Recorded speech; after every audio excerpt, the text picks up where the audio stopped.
नमस्कार, NH1 news live में आप सबका स्वागत है और मैं हूं हिमांशु शर्मा। ताराकोट रोपवे, हर रोज़ हर पल हर खबर ताराकोट रोपवे से जो भी जुड़ी हुई है हम आप तक NH1 न्यूज़ के माध्यम से पहुंचाने की कोशिश करते हैं और दिन प्रतिदिन यही प्रयास रहता है कि जो भी खबर इससे रिलेटेड है आप उससे वंचित ना रहें। कल जैसा कि श्री माता वैष्णो देवी संघर्ष समिति ने कल शालीमार कटरा से आह्वान दिया था कि 25 तारीख से 72 घंटे कटरा बंद रहेगा, तो कल 25 तारीख है और कल से 3 दिनों के लिए कटरा बंद रहेगा। लेकिन आज जो एंटीसिपेशन थी वो ये थी कि DC रियासी निधि मलिक से जो मीटिंग होगी श्री माता वैष्णो देवी संघर्ष समिति की, उससे कोई निष्कर्ष निकलेगा, लेकिन कोई निष्कर्ष नहीं निकला। DC रियासी निधि मलिक के पास कोई भी ऐसा जवाब नहीं था, कोई ऐसा तोड़ नहीं था कि संघर्ष समिति अपनी जो कॉल दी गई थी उसको वापस ले पाती। और पब्लिक भी कहीं ना कहीं शायद यही चाहती थी कि अब फैसला होना चाहिए, क्योंकि ताराकोट रोपवे है वो उनकी रोज़गार तो छीन रहा है, आस्था को भी निराधार कर रहा है। हम आपको आज ये भी बताते चलें कि कटरा के युवकों ने आज एक इनिशिएटिव के तहत पूरी दुनिया को अवगत कराने की कोशिश की कि क्यों वो ताराकोट रोपवे नहीं चाहते। वो इसलिए नहीं चाहते क्योंकि जो श्री माता वैष्णो देवी के दर्शन हैं, जो पूरी यात्रा है, वो एक मंदिरों की श्रृंखला है जिसके बिना कहा जाता है कि यात्रा जो है वो पूरी नहीं होगी। आज यात्रा जम्मू संभाग के ही नगरोटा के माता कोल कंडोली से इन युवकों ने शुरू की। ये पद यात्रा थी। इनके साथ युवा राजपूत सभा के सदस्य भी कंधे से कंधा मिलाकर चले और माता के जय घोष से ये लोग पूरा रास्ता कवर करते हुए कटरा के पास नवाई में देवा माई पहुँचे और वहाँ पे दर्शन किए। और अभी थोड़ी देर पहले ही, अभी मैं ये लाइव कर रहा हूँ, ये कटरा के बाबा श्रीधर चौक पहुँचे और उसके बाद उन्होंने दर्शन किए भूमिका मंदिर के। आज ये लोग यहीं पर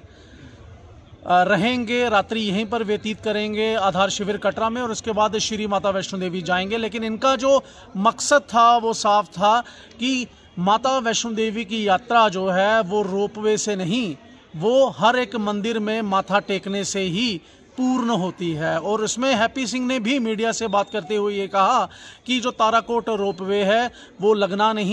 ही नहीं चाहिए। और उन्होंने आग्रह भी किया ये सरकार से और श्राइन बोर्ड से कि रोपवे लगाकर एक तो आस्था को भी ठेस ना पहुंचाएं और दूसरा लाखों लोगों के जो रोजगार हैं उनको भी तबाह ना करें।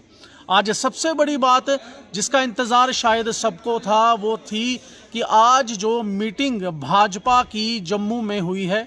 और इस मीटिंग में ताराकोट रोपवे के इशू को लेकर बड़े सवाल जवाब हुए, बड़े तर्क वितर्क हुए। और उसके बाद अब ये सूचना आ रही है सूत्रों के हवाले से कि जो भाजपा के ओहदेदार रियासी डिस्ट्रिक्ट में हैं, कटरा में हैं, जो कहीं ना कहीं मन से तो चाहते थे कि वो संघर्ष समिति के साथ बैठें, ये मिलकर लड़ाई लड़ें, वो नहीं आ पा रहे थे। लेकिन अब जो खबर आ रही है वो यही आ रही है कि कल भाजपा के लोग भी संघर्ष समिति का समर्थन करेंगे।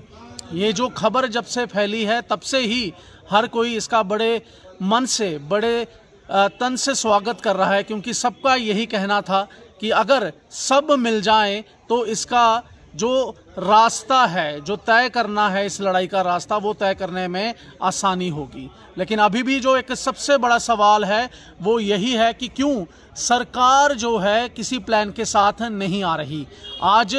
जब मीटिंग हुई संघर्ष समिति के साथ DC रियासी की, तो उन्होंने कहा कि कुछ ही दिनों में उपराष्ट्रपति की कड़क्याल यूनिवर्सिटी में एक विजिट है और उसी के चलते सारी एडमिनिस्ट्रेशन बिजी है। लेकिन संघर्ष समिति के लोगों ने वहाँ ये कहा कि क्या कटरा का मैटर इतना छोटा है कि कोई भी संदेश सरकार की तरफ से वहाँ नहीं पहुँच सका। लेकिन इसका जवाब भी DC रियासी के पास नहीं था। और कल जो आह्वान दिया हुआ है संघर्ष समिति ने पूरे कटरा को वो यही है कि 12:30 बजे कटरा के शालीमार पार्क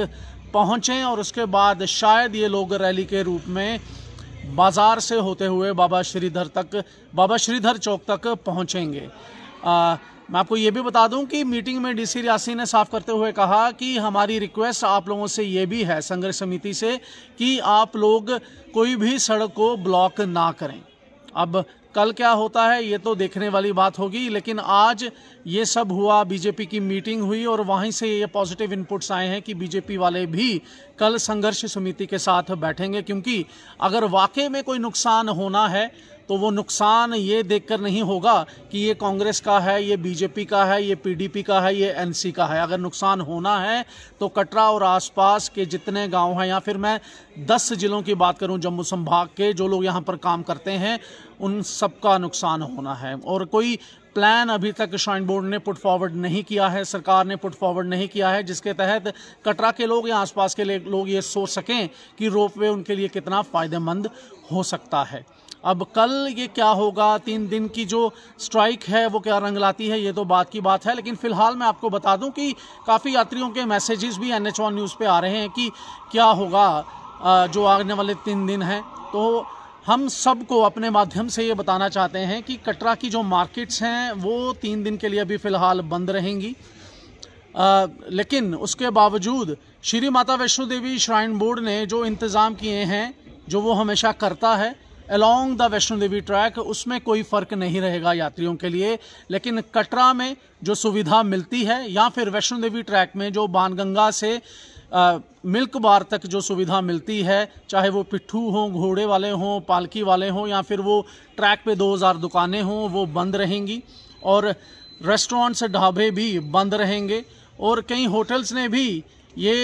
मंशा जताई है कि वो भी शायद आने वाले समय में अपने होटल्स बंद रखेंगे, क्योंकि उनका कहना है कि नुकसान उनका भी हो सकता है। इसी बीच आज श्री माता वैष्णो देवी श्राइन बोर्ड ने, क्योंकि अब यात्रा बढ़ रही है, नया साल आने वाला है, 31 दिसंबर के इन दिनों में यात्रा काफ़ी होती है श्री माता वैष्णो देवी के दर्शन करने के लिए। तो इसी बीच श्री माता वैष्णो देवी श्राइन बोर्ड ने आज एक सिक्योरिटी रिव्यू मीटिंग भी रखी, जिसके तहत उन सारे जो पैरामीटर्स हैं उन पर ध्यान दिया गया। क्योंकि कुछ साल पहले की ही बात है जब 31 दिसंबर वाले दिन ही 12 यात्रियों ने अपनी कीमती जान गंवा दी थी श्री माता वैष्णो देवी भवन में। और उसके बाद श्राइन बोर्ड ने काफ़ी स्टेप्स लिए और हर बार ऐसी मीटिंग्स होती हैं जिनके ऊपर 31 दिसंबर के पास के दिनों पर रिव्यू किया जाता है कि किस तरह से यात्रा को कंट्रोल रखा जाए, यात्रा की सेफ्टी को लेकर, यात्रा को फैसिलिटेट करने को लेकर। लेकिन अभी तक ताराकोट रोपवे को लेकर जिस तरह से श्राइन बोर्ड आराम से आराम से बैठा है, उससे यही हिसाब लगाया जा रहा है कि श्राइन बोर्ड को शायद कोई फ़र्क नहीं पड़ता कि अगर कटरा में इस तरह का बड़ा जो प्रोटेस्ट है वो हो रहा है। पिछले दिनों भी हमने देखा, पिछले 1.5-2 साल में 2-3 बड़े प्रोटेस्ट ऐसे हो चुके हैं। और पिछले दिनों में भी प्रोटेस्ट हुआ, कटरा पूरा बंद हुआ। और उसके बाद अब 3 दिनों की जो 72 घंटे की कॉल है वो भी दी गई है, लेकिन अभी तक श्राइन बोर्ड की तरफ से या LG सरकार की तरफ से कोई जवाब नहीं आया है। लेकिन हम आपको ये बताते चलें कि